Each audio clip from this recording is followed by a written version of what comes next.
un jeune prince courageux, habile et intelligent. Pour parfaire son apprentissage de la vie, il l'envoya auprès d'un mystérieux vieux sage. « Pourrais-tu m'éclairer sur le sentier de la vie ?» lui demanda le prince. « La lanterne de l'expérience n'éclaire que celui qui la porte, » répondit le sage. « Et il se pourrait bien que mes paroles s'évanouissent de ta mémoire, comme s'évanouiraient les traces de tes pas dans le sable un jour de grand vent. Cependant, je veux bien te donner quelques recommandations. Sur ta route, tu trouveras 3 portes. Applique scrupuleusement les instructions mentionnées sur chacune d'entre elles. Une impulsion irrésistible te poussera d'ailleurs à suivre celle-ci. Ne cherche pas à te détourner de cette impulsion, car tu serais condamné à revivre sans relâche ce que tu aurais fui encore et encore. Je ne puis t'en dire davantage. Tu dois éprouver tout ceci dans ton cœur et dans ta chair. Va maintenant, suis cette route, là, droit devant toi. Le vieux sage disparut et le jeune prince s'engagea sur le chemin de la vie.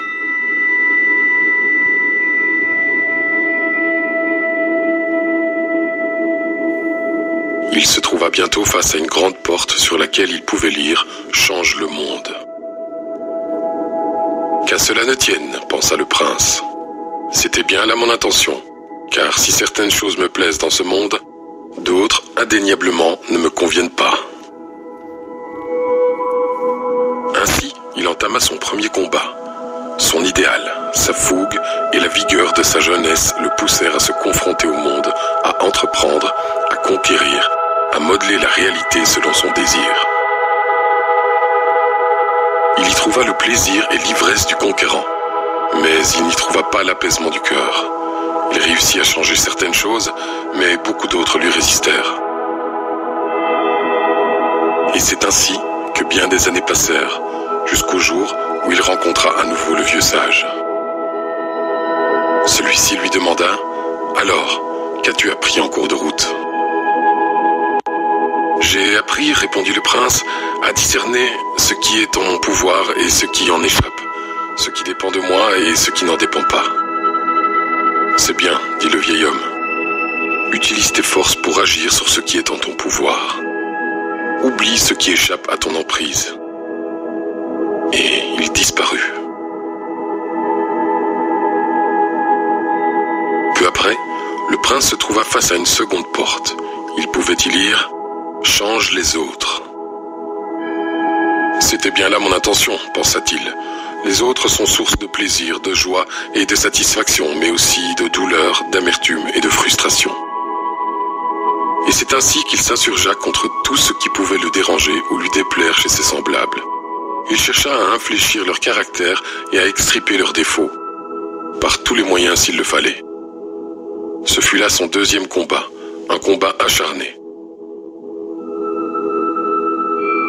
À nouveau, bien des années passèrent. Un jour, alors qu'il méditait sur l'utilité de ses tentatives de changer les autres, il croisa de nouveau le vieux sage qui lui demanda « Alors, qu'as-tu appris de nouveau en chemin ?»« J'ai appris, après bien des erreurs, répondit le prince, que les autres ne sont ni la source ni même la cause de mes joies et de mes peines, de mes satisfactions ou de mes déboires. Ils n'en sont que le révélateur ou l'opportunité, en l'occurrence. C'est bien en moi que prennent racine toutes ces choses. » « Bien, dit le sage, tu as entièrement raison. Parce qu'ils réveillent en toi, les autres te révèlent à toi-même. Sois reconnaissant envers ceux qui font vibrer en toi joie et plaisir. Mais sois-le également envers ceux qui font naître en toi souffrance ou frustration, car à travers eux, la vie t'enseigne ce qu'il te reste à apprendre et le chemin que tu dois encore parcourir. Et le vieil homme, à nouveau, disparut. Peu après, le prince arriva devant une porte où figurait cette injonction « Change-toi toi-même ». « Si je suis moi-même la cause de mes problèmes, c'est bien ce qui me reste à faire, se dit le prince. Et il entama son troisième combat. Il chercha à infléchir son caractère, à combattre ses imperfections, à supprimer ses défauts, à changer tout ce qui ne lui plaisait pas en lui, tout ce qui ne correspondait pas à son idéal. Après bien des années de ce combat, où il connut quelques succès mais aussi bien des échecs et des résistances, le prince rencontra encore une fois le sage qui lui demanda « Eh bien, qu'as-tu encore appris de nouveau cette fois-ci sur ton chemin ?»« J'ai appris, répondit le prince, qu'il y a en moi des choses que je peux améliorer, d'autres qui me résistent et que je n'arrive pas à briser. »« C'est bien, dit le sage. »« Oui, poursuivit le prince, mais je commence à être las de me battre contre tout et surtout contre moi-même. Cela ne finira-t-il jamais?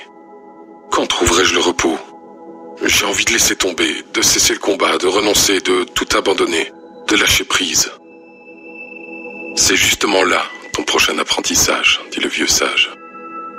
Mais avant d'aller plus loin, je te suggère de te retourner et de contempler le chemin parcouru. » Et il disparut.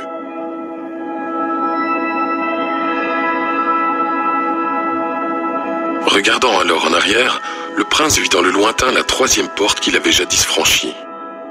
Se rapprochant de celle-ci, il s'aperçut qu'elle portait sur sa face arrière une inscription qui disait « Accepte-toi toi-même ». Le prince s'étonna de ne point avoir vu cette inscription lorsqu'il avait franchi la porte la première fois, mais il est vrai, dans l'autre sens. « Vraiment, le combat m'a rendu aveugle, se dit-il. » Il vit aussi, gisant sur le sol, éparpillé tout autour de lui, tout ce qu'il avait rejeté et combattu en lui. Ses défauts, ses ombres, ses peurs, ses limites, tous ces vieux démons. Il apprit alors à les reconnaître, puis à les accepter, et enfin à les aimer. Il vit également tout ce qu'il avait orgueilleusement privilégié. Ses soi-disant talents et qualités, lesquels s'étaient interposés, tel un prisme déformant, entre lui-même et ce qu'il pensait être, distordant en vérité la réalité et le coupant en fin de compte de ses racines, de son véritable être profond. Il vit enfin ses vieilles blessures, ces blessures qui empêchent d'être soi-même, et apprit à les pacifier, à les cicatriser. Il apprit ainsi à s'aimer lui-même, tel qu'il était, sans plus vouloir se comparer à qui que ce soit, se juger, se changer, se blâmer ou se condamner. Il rencontra encore une fois le vieux sage, lequel lui demanda « Alors, qu'as-tu appris sur le chemin cette fois-ci » ? « J'ai appris, répondit le prince, que nous portons au plus profond de nous des blessures que nous traînons de vie en vie, et qui nous font couper de nous-mêmes, et par conséquent distordre notre réalité. J'ai appris également que détester ou refuser une partie de moi, c'est me condamner à ne jamais être en accord avec moi-même, et donc, par conséquent, à ne jamais être moi-même. Et que privilégier tel ou tel aspect de ma personnalité, c'est encore entretenir l'état de conscience de la dualité, et donc par conséquent, me couper et me séparer une nouvelle fois de l'unicité du tout. J'ai donc appris à être moi-même, à m'accepter moi-même, totalement, inconditionnellement, tel que je suis, c'est-à-dire un, pas deux, un tout entier, non divisé. C'est bien, dit le vieil homme, c'est la première sagesse. Maintenant, tu peux repasser la troisième porte. À peine arrivé de l'autre côté, le prince aperçut au loin la face arrière de la seconde porte. Se rapprochant, il y lut « Accepte les autres ». Tout autour de lui, il reconnut alors les personnes qu'il avait côtoyées dans sa vie. Celles qu'il avait aimées, comme celles qu'il avait détestées, celles qu'il avait soutenues et celles qu'il avait combattues. Mais à sa grande surprise, il était à présent incapable de voir leurs imperfections, leurs défauts, ce qui autrefois l'avait tellement gêné et contre quoi il s'était battu. Il rencontra à nouveau le vieux sage. « Qu'as-tu appris cette fois-ci » demanda ce dernier. « J'ai appris, répondit le prince, que mon interaction avec les autres ne faisait bien souvent que réveiller mes vieilles blessures, dans le dessein de révéler à mes propres yeux endormis la part cachée, refusée ou dénigrée de ma propre psyché, tel un miroir grossissant. Et j'ai appris par conséquent qu'en étant en accord avec moi-même, je n'avais plus rien à reprocher aux autres, plus rien à craindre d'eux. J'ai appris à accepter et à aimer les autres totalement, inconditionnellement, tels qu'ils sont. C'est bien, dit le vieux sage, c'est la seconde sagesse. Tu peux franchir à nouveau la deuxième porte. Arrivé de l'autre côté, le prince aperçut la face arrière de la première porte. Se rapprochant à nouveau, il y lut « Accepte le monde ». C'est curieux, se dit-il, que je n'ai pas vu cette inscription la première fois. Il regarda autour de lui et reconnut ce monde qu'il avait cherché à conquérir, à transformer, à changer. Il fut frappé par l'éclat et la beauté de toutes choses, par leur perfection. C'était pourtant le même monde qu'autrefois. Était-ce le monde qui avait changé, ou était-ce son regard? Il croisa le vieux sage qui lui demanda « Alors ?»« Alors j'ai appris, dit le prince, que le monde est le miroir de mon âme, que mon âme ne voit pas le monde. Elle se voit dans le monde.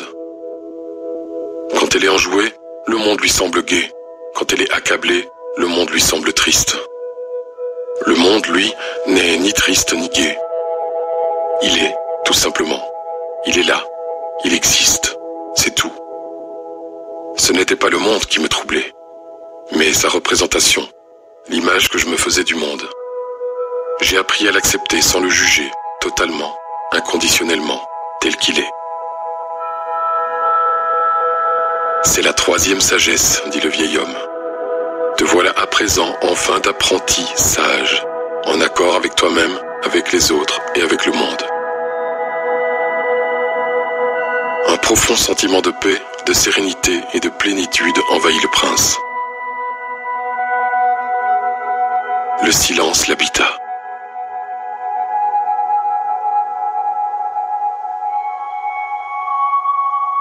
Intéressant, dit le sage. C'est bien. Continue ainsi. Ferme les yeux et plonge-toi davantage encore dans le silence du silence. Dit-il encore. Alors, sourit le sage. Alors, je vois clairement à présent que, sous l'incessant mouvement des choses éphémères qui constituent ce monde, et derrière cet éternel balai de naissance et de mort se cache une source immuable et unique, comme un jaillissement profond, dans un éternel instant présent. Mais les mots dorénavant me manquent, dit le prince. Te voilà donc prêt, maintenant, à franchir le dernier seuil et à prendre possession de ton véritable royaume, dit le vieux sage. Ton royaume intérieur, celui du passage de la présence du silence de la plénitude à la plénitude du silence de la présence. Et le vieil homme disparut.